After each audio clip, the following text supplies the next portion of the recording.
বৈষম্য কেন নিরসনের ব্যাপারে অদ্যাবধি পর্যন্ত সিদ্ধান্ত নেওয়া হলো না। প্রধান উপদেষ্টা, আপনাকে অবহিত করতে চাই, এই আন্দোলন শিক্ষকদের পক্ষ থেকে আপনার কাছে আবেদন করতে চাই, আমরা জানি এবং চিনি আপনি একজন শিক্ষক হিসাবে এই ছাত্র জনতা বিপ্লবের মাধ্যমে আপনি বৈষম্য নিরসনের প্রতিশ্রুতি ওয়াদাবদ্ধ হয়ে আপনি সেই সময় ক্রান্তি লগ্নে এই রাষ্ট্রের দায়িত্বভার নিয়ে আপনি প্রধান উপদেষ্টার দায়িত্বে আসীন হয়েছেন। সম্মানিত প্রধান উপদেষ্টা মহোদয়, তাহলে আপনার কাছে জানতে চাই, কতদিন এই অবৈধ শিক্ষকরা আন্দোলন করলে তাদের দাবি আদায় হবে? এই সাংবাদিকের মাধ্যমে, প্রশাসনের মাধ্যমে, গোটা দেশবাসীর কাছে সাংবাদিক সম্মেলনের মাধ্যমে আপনার কাছে আমরা ঘোষণা জানতে চাই। তাহলে আমরা বুঝতে পারবো এই দেশের গণতন্ত্রের অধিকার অনুযায়ী, সাংবিধানিক অধিকার অনুযায়ী এবং বৈষম্য বিরোধী ছাত্র জনতার প্রতিশ্রুতি অনুযায়ী, তাহলে আমরা আপনার নির্দিষ্ট ঘোষণা অনুযায়ী, সেই নির্দিষ্ট টাইম ডেট অনুযায়ী আমরা আমাদের পেশায়, শিক্ষকতার পেশায়, প্রতিষ্ঠানের দায়িত্ব থেকে বেঁচে রেখে, পরিবার পরিজনদের কাছে দায়িত্বভার থেকে বেঁচে রেখে, তাদের কাছে বিদায় নিয়ে সব দায়িত্ব অন্যদের উপর চাপিয়ে দিয়ে আমরা আমাদের আন্দোলন করার জন্য আমরা সবাই এই জাতীয় প্রেস ক্লাবের মধ্যে আমরা আন্দোলন চালিয়ে যাব। এক্সট্রিম মশার কয়েল প্ল্যান্ট ফাইবার দিয়ে তৈরি, ডেঙ্গু, চিকুনগুনিয়া বাহি সহ যে কোনো মশার বিরুদ্ধে দেয় এক্সট্রিম সুরক্ষা। না হয় যদি ধরনের ক্ষমতা, এই ধরনের নির্দেশনা আপনার পক্ষ থেকে না দেওয়া হয়, তাহলে এই আন্দোলনরত শিক্ষকদের দাবি আপনার কার্যালয়, আপনার দপ্তরের মাধ্যমে শিক্ষা উপদেষ্টাকে নির্দেশনা দিয়ে অতি দ্রুত আন্দোলনরত শিক্ষকদের দাবি পূরণ করে এই শিক্ষকদেরকে হাসি মুখে বিদায়ে তাদের নিজ নিজ কর্মস্থল শিক্ষা প্রতিষ্ঠানে ফিরে দেওয়ার ব্যবস্থা করবেন। সম্মানিত শিক্ষা মহোদয়, শিক্ষা উপদেষ্টা মহোদয়, আপনারা যদি এই আন্দোলনের শিক্ষকদের দাবি মেনে নিয়ে যদি এই শিক্ষকদেরকে তাদের আত্মসম্মান বজায় রেখে বিদায় না দেন, তাহলে আমরা বিগত দিনের নাই লাগাতার অবস্থান কর্মসূচি যেমন ঘোষণা দিয়েছি, আমরা আজ থেকে আগামীকাল পর্যন্ত আমরা আগামীকালেও বিভিন্ন ধরনের কর্মসূচি দিতে বাধ্য হব। তারপরেও আমি আন্দোলনের শিক্ষকদের পক্ষ থেকে এবং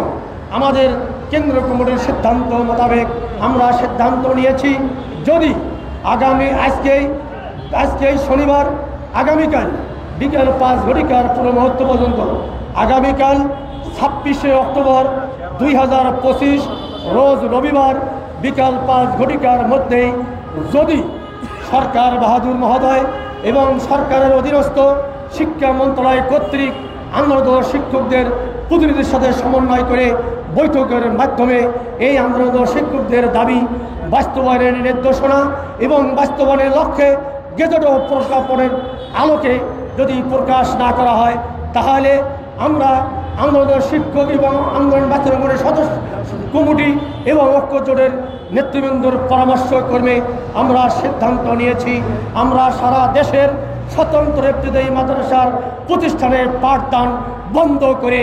এবং রাষ্ট্রীয় নির্দেশিত যে সকল নির্দেশনা দায়িত্ব রয়েছে, সকল দায়িত্ব কার্যক্রম বন্ধ রেখে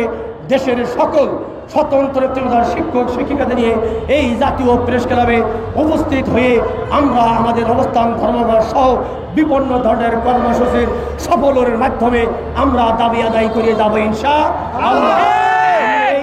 জাতীয় প্রেস ক্লাবের আন্দোলনরত শিক্ষকদের পক্ষ থেকে আমি ঢাকা এবং ঢাকার বাইরে আন্দোলনে যারা আছেন এবং বাইরে আছেন, অনলাইন অফলাইন, দেশে এবং দেশের বাইরে এবং এই দেশের রাজনৈতিক দল এবং সকল শিক্ষক সংগঠন, মানবাধিকার সংস্থা, সুশীল সমাজ, বুদ্ধিজীবী, শিক্ষানুরাগী, মিডিয়া চ্যানেল, সাংবাদিক ভাই, প্রশাসনিক ভাইরা এবং এদেশের আপামর জনতা, সকল নাগরিককে এই জাতীয় প্রেস ক্লাবের আন্দোলনের শিক্ষকদের পক্ষ থেকে আপনাদেরকে উদাত্ত আহ্বান জানাবো। এই অবহেলিত শিক্ষকরা প্রায় 41 বছর থেকে প্রাথমিক শিক্ষকদের ন্যায় প্রাথমিক বিদ্যালয় নয় এবং সরকারি বিধিনিয়ম অনুযায়ী, সরকারি জাতীয় শিক্ষা জাতীয় নীতিমালার বিধান অনুযায়ী এই ইবতেদায়ী শিক্ষকরা 41 বছর থেকে বর্তমান পর্যন্ত সরকারি বিধিনিয়ম অনুসরণ করে বিনা বেতনে তারা শিক্ষকতা পেশায় দায়িত্ব পালন করে আসছে। কিন্তু দুঃখের বিষয়, প্রাথমিক বিদ্যালয় সহ সকল শিক্ষা সেক্টরে সকল স্তরের শ্রেণীভেদ অনুযায়ী সকল প্রতিষ্ঠানের সুযোগ সুবিধা সরকার পর্যায়ক্রমে এমপিও থেকে জাতীয়করণ পর্যন্ত এবং রাষ্ট্রীয় কোষাগার থেকে সকল ধরনের সুযোগ সুবিধা তাদের বাস্তবায়নের জন্য সিদ্ধান্ত নিয়েছে। সর্বশেষ বিশেষ করে প্রাথমিক শিক্ষা ব্যবস্থা 1973 সালে এই গণপ্রজাতন্ত্রী বাংলাদেশ সরকার 37,000 প্রাইমারি জাতীয়করণ করেছে। তার ধারাবাহিক অবস্থায় 2013 সালে 2013 সালে 9 জানুয়ারি 26,193টি বেসরকারি প্রাইমারি জাতীয়করণ করা হয়েছে। কিন্তু দুঃখের বিষয় একে পর্যায়ে একে সমপর্যায় অংশীদারিত্ব হিসাবে স্বতন্ত্র ইবতেদায়ী মাদ্রাসারাও প্রাইমারির ন্যায় শিক্ষার্থীকে পাঠদান সহ সরকারি সকল ধরনের দায়িত্ব পালন করার পরও এই স্বতন্ত্র ইবতেদায়ী মাদ্রাসা জাতীয়করণ দূরের কথা অদ্যাবধি পর্যন্ত এখনও এমপিও বদ্ধ করা হয়নি।